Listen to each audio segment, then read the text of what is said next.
पनवेल नगर पालिका की स्थापना अक्टूबर 2016 में हुई थी। पालिका ने पनवेल क्षेत्र में सिडको एस्टेट के संपत्ति कर धारकों को वर्ष 2021 के लिए संपत्ति कर बिल भेजकर अक्टूबर 2016 से संपत्ति कर एकत्र करना शुरू कर दिया था। इस संपत्ति कर वसूली को लेकर पनवेल क्षेत्र में नागरिकों के बीच विभिन्न प्रतिक्रियाएं हैं। पनवेल नगर पालिका ने 1 दिसंबर 2022 से सिडको के स्वामित्व वाली बुनियादी सुविधाओं का अधिग्रहण कर लिया है। नागरिक मांग की है कि संपत्ति कर तभी से शुरू किया जाना चाहिए। पनवेल महापालिका का प्रॉपर्टी टैक्स पिछले कुछ दिनों से चर्चा का विषय बना हुआ है, जिसके ऊपर Kharghar cooperative housing society federation ने सुप्रीम कोर्ट में याचिका दाखिल की थी। इस विषय पर सुप्रीम कोर्ट ने गाइडलाइंस पास किया है, जिसके बारे में जानकारी एडवोकेट कामदेव जी ने मीडिया 9 को फोनो कर दी है।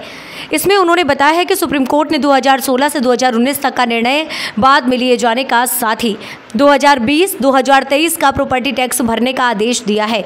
साथ ही उन्होंने स्थानीय जनता से अपील की है कि कोर्ट ने ये प्रॉपर्टी टैक्स 29 अप्रैल 2024 से 2 महीने के अंदर भरने के लिए कहा है। इसलिए ग्राहकों को कोऑपरेशन में जाकर रिवाइज बिल के लिए अप्लाई करना होगा या फिर अब तक का पेमेंट स्वीकार करने के लिए कहना होगा। साथ ही उन्होंने ये भी बताया कि अगर कोई महानगर पालिका का अधिकारी या बिल लेने से इनकार करता है तो क्या करना होगा, वो भी बताया गया है कि इस विषय में पनवेल पालिका नया बिल जारी करेगा और 2021 से नया बिल जारी करेगी। ये देखना दिलचस्प होगा। नमस्कार, बहुत बहुत स्वागत है मीडिया 9 में। और पनवेल महानगर पालिका प्रॉपर्टी टैक्स का जो विषय है वो आज काफी दिन से प्रलंबित था, जिसके ऊपर खारघर फोरम ने सुप्रीम कोर्ट में याचिका दाखिल की थी और इस विषय पर सुप्रीम कोर्ट ने एक कुछ गाइडलाइन पास की है, जिसके बारे में अधिक जानकारी देने के लिए हमारे साथ जुड़े हैं फोन लाइन पर एडवोकेट कामदेव जी। एडवोकेट कामदेव जी, बहुत बहुत स्वागत है मीडिया 9 में आपका। Thank you.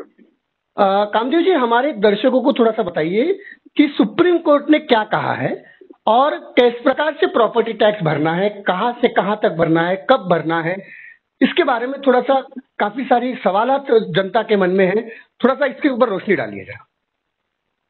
हाँ, जो सुप्रीम कोर्ट ने उनके जो डिसीजन दिया है उसमें पहला ऐसा है कि 2017 से लेकर 19 तक, 16 से लेकर 19 तक वो जो पीरियड है उसका डिसीजन कोर्ट बाद में करेगा। लेकिन अभी फिलहाल 2020, 21, 22, 23 का जो प्रॉपर्टी टैक्स जो कारपोरेशन दिया है उसका भरना है। तो बैलेंस के बारे में Supreme Court will take decision letter.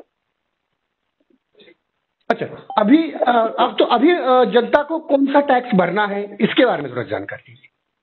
तो टैक्स 2020 से लेकर 2023 तक ही भरना है। ठीक है, मेरा अगला सवाल है सर कि अभी महानगर पालिका जो है वो पूरा का पूरा बिल इशू कर रही है, तो अभी इसके रिलेटेड कैसे क्या आगे प्रावधान होगा या किस प्रकार से ग्राहकों को या फिर जो रहिवासियों को कैसे आप अपील करना है या कैसे उसमें करना है, जरा बताइए। सुप्रीम कोर्ट ने बोला कि ये जो 2021-22 का भरना है उसमें 2 महीने के अंदर ही भरना है from the date of judgement. इसके लिए कारपोरेशन तो रिवाइज बिल देने वाला है, इसलिए अपने ग्राहकों को जाकर उनको बोलना पड़ेगा मैं भरने को तैयार है, मुझे रिवाइज बिल दो या तो मेरा एप्लीकेशन से कंसिडर करके मेरा पेमेंट एक्सेप्ट कर दो, आज रिसीट दे दो, इतना ही करना है। ओके, यानी उनको या तो रिवाइज बिल के लिए एप्लीकेशन करना है या फिर उनको ये रिक्वेस्ट करना है कि मैंने ये 2 साल का पेमेंट जितना भी ड्यू है वो ले लीजिए, 21 से लेके अब तक का जितना भी पेमेंट है वो ले लीजिए और बाकी का सुप्रीम कोर्ट के ऑर्डर अनुसार अगर जो भी डिसीजन आएगा वो हम भरने के लिए तैयार हैं। बिल्कुल बिल्कुल सही बोल। अगर कोई महानगर पालिका का अधिकारी अगर ऐसे करने से मना करता है तो इस पर क्या प्रावधान है, थोड़ा सा इस पर जानकारी देंगे। तो पहली बात वो मना करेंगे नहीं तो उनका स्ट्रिक्ट इंस्ट्रक्शन है ये आपको 2 महीने के अंदर जो भी कंप्लेंट करना है। फिर इसी अगर कोई ना करता है डेटा में तो सुप्रीम कोर्ट का है कि उसी का रिपोर्ट नेक्स्ट टाइम हियरिंग में वो करेंगे, इसीलिए हमने पेमेंट नहीं करा, तो उसका प्रूफ रखना पड़ेगा कि भाई पेमेंट देने को लिया इसने लिया नहीं, तो उसके लिए पेनल्टी भी नहीं लगेगी बात।